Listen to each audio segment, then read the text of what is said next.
Okay, so we're going to look at number 66 on the 3.1 exercises. And I went ahead and wrote the compound interest formula out because I see that that's what's going on.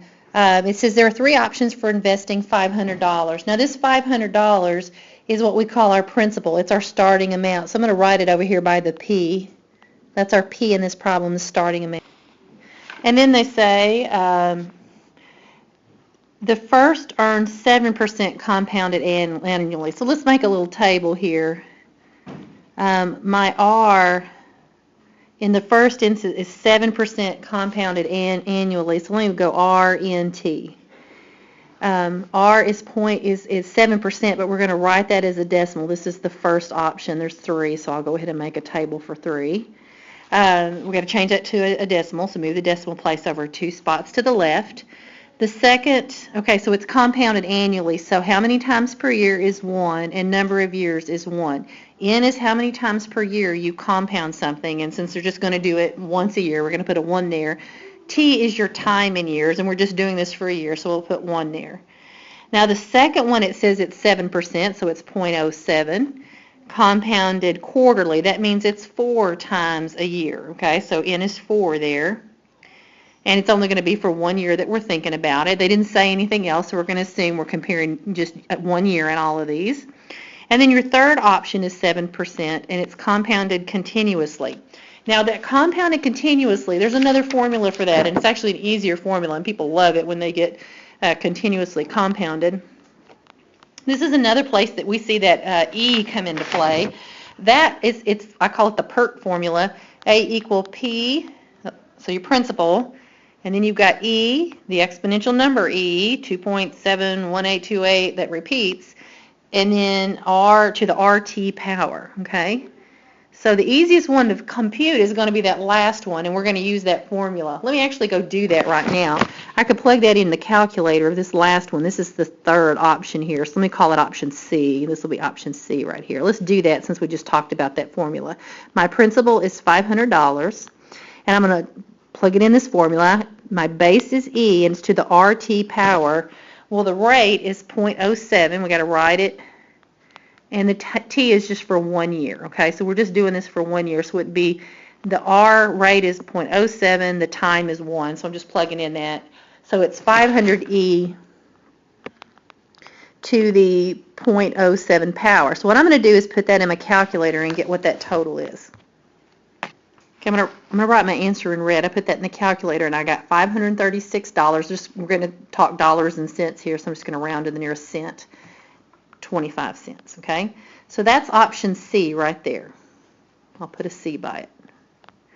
Now the other two, we have to use the other formula. You only use this PERT formula when you're continuously compounding. That means that every day, whatever you make, you get interest off what you made the day or even the hour before. You know, you can get down to as small of a time frame as you want, but it ends up not mattering because this formula, everything ends up approaching this formula, so they just use this formula.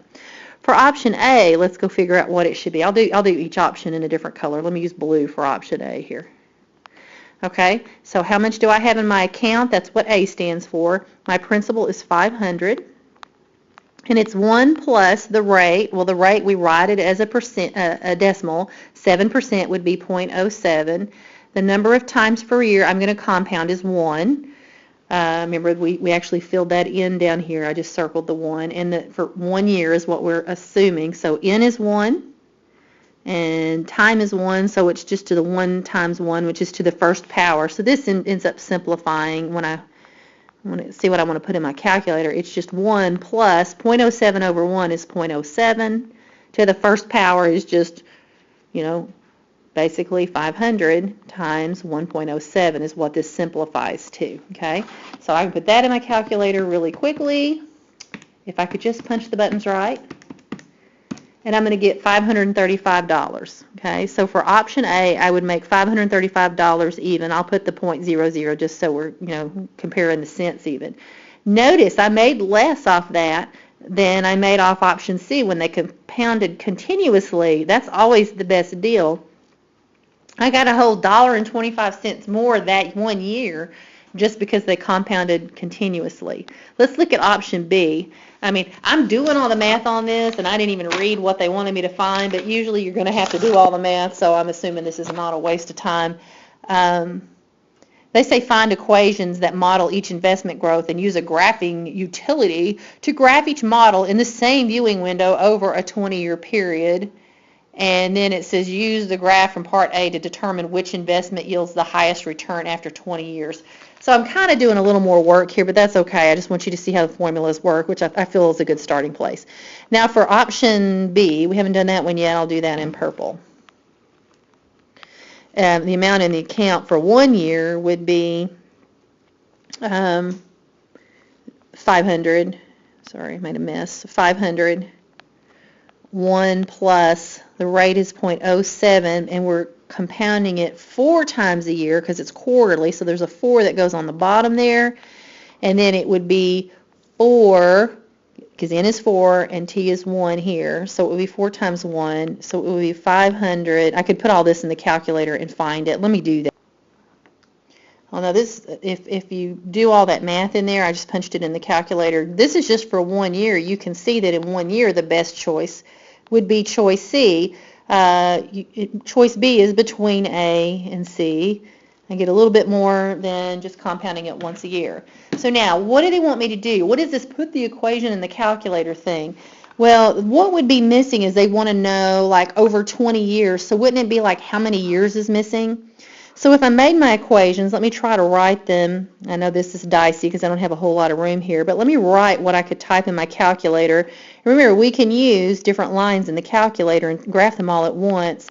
Equation 1 would be 500, 1.07, because we saw that reduced. There's no T. The T is going to be my X in this case, okay?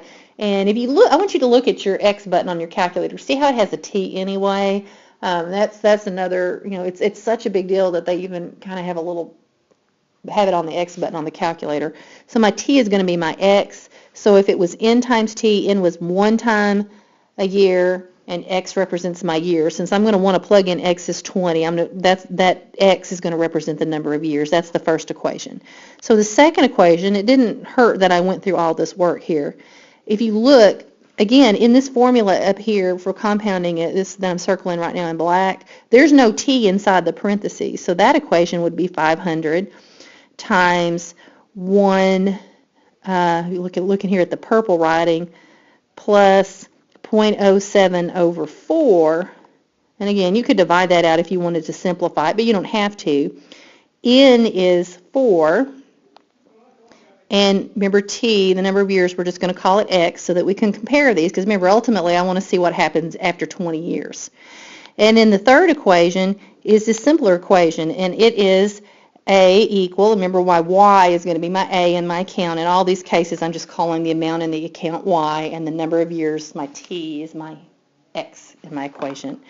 So it's PERT. If you look what I did here, it was 500 E, and then it was to the rate times time. Well, the rate was 0.07, and X is going to represent my time. So these are what I'm going to type in the calculator. Now, just some things about typing it in. You got to be careful. Anytime you have like exponents that have more than one term in them, like the second and the third equation, remember you're going to have to take, when you end that parentheses or when you have that E there, you're going to put raised to the, and like for 4x, you would put the 4x in parentheses. For the 0.07x, I would put that in parentheses, 0.07x in parentheses. So just getting it on your calculator is part of the deal. Now we're going to go to our table of values, and when we do, we know we want to look at year 20. So one thing I can do is just go down in my table to year 20. And if you look in your calculator, you can scroll over and see all results. Remember, Y1 was option. So for option A, when I see X is 20, what I see for option A is 1934, and it's cutting it off at 0.8. There's probably more to it, but if I'm just going to compare what's the better value, I can go with this. It just rounded it off to the nearest tenth because it ran out of space in the calculator to list the digits. Option 2, Y2, is option B, and it's 2003.2. This is option B. This is option A. And then option C, if I want to see it in my calculator, you're going to hit your right arrow to get over to that table, and it's 2027.6. So all I did was type those in, and then I'm going to look, and it asked me, first of all, the A part was write the equations, and that's what I put in the box on the first slide. The B part is determine which yields the highest return after 20 years. Well, which number is higher? Oh, well, it's just what we saw. When we looked at it for 1 year, we could tell option C was giving us more.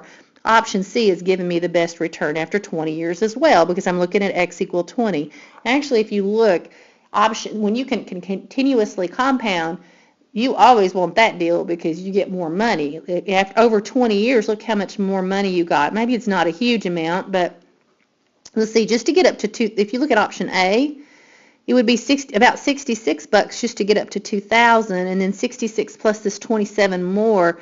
That's almost $100 more over 20 years. So, that was definitely the better option. It says, what's the difference in earnings between each investment? Okay, so maybe we just do it this way. 2003.2, I'm going to go to my calculator, 2003.2, and I'm going to subtract 1934.8. So I'm getting, this is 68.4.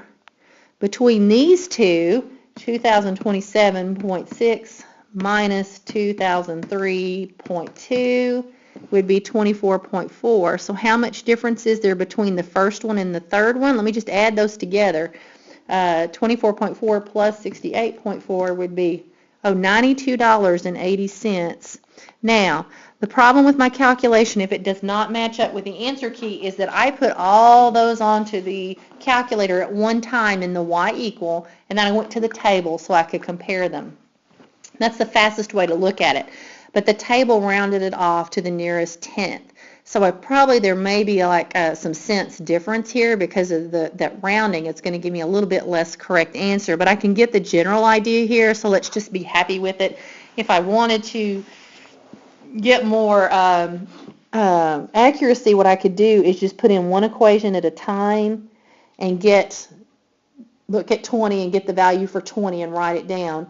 Then clear my calculator out, put the second equation in, scroll down to 20, get that answer, look at 20, find that Y value, write it down. That's how I could get more accurate. So you're probably going to see that this would not match up with the answer key. I don't actually have an evens answer key for Precal, and so and I don't guess you have it in the book either. So let's just do it this way in order to just make it go faster.